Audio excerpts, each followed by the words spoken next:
మెనూలో ఇన్ని దారుణాలు ఉన్నాయి, అన్ని మిక్స్ చేసి పడేసాడు ఎదవ్వ. Last snow of this year early morning వచ్చి ఛార్జింగ్ పెట్టడానికి వస్తే ఇక్కడ చూడండి బీర్ సీసా, మందు బాటిల్ సీసా. ఈ సీన్ తో నాకు ఒకటే అర్థమైంది, తాగుబోతులు ఎక్కడైనా తాగుబోతులే. కార్ కొంచెం నీట్ గా కనపడాలి మేనేజర్ ముందని చెప్పి కార్ వాష్ కి వస్తే అది ఎందుకు కొంచెం ఇష్యూ వచ్చింది అక్కడ. సరే ఇంకా అలా ఆఫీస్ కి వస్తే ఏమో ఇష్యూ అయినట్టు ఉంది సైట్ లో. మేబీ అసలు ఎవరు అసలుకి పలకట్లేదు పిలిచినా కానీ.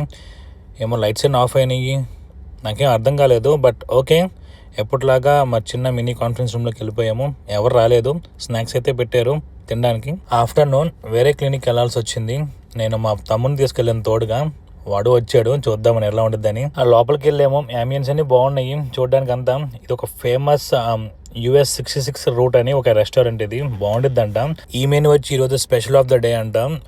పెద్ద పోటుగాల్ లాగా నీకెందుకు నేను చూసుకుంటా అని చెప్పి మెనూలో ఉన్న ఐటమ్స్ అని ద బెస్ట్ పిక్ చేద్దాం అనుకున్నాను. బట్ యాజ్ యూజువల్ నార్మలే, మనకు నచ్చినవి తీసుకుంటాము. అందులో ఒక డెజర్ట్ తో స్టార్ట్ చేసి ఇంకా జస్ట్ లైక్ నార్మల్ ఆమ్లెట్స్ అని, ఇవి ఫ్రైడ్ పికిల్స్ అని, ఇంత అంత మించి ఏముండదు. వెజిటేరియన్ గా నేను బిల్ తీసుకుంటుంటే మా తమ్ముడు విచిత్రంగా చూసాడు, ఎందుకురా బిల్ అని. సో ఈ బిల్ నేను క్లెయిమ్ చేసుకోకపోతే ఇవి నేను కట్టుకోవాల్సి వచ్చింది నా సొంత డబ్బులతోటి. లేదు కంపెనీ పని మీద వచ్చాం కాబట్టి కంపెనీ వీళ్ళు పే చేసేది.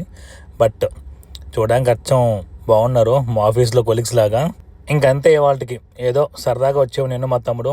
బట్ మంచి డే, బాగుంది ఈ రెస్టారెంట్ అయితే. రూట్ ఓల్డ్ ఫ్యామిలీ 66 రెస్టారెంట్ అంట.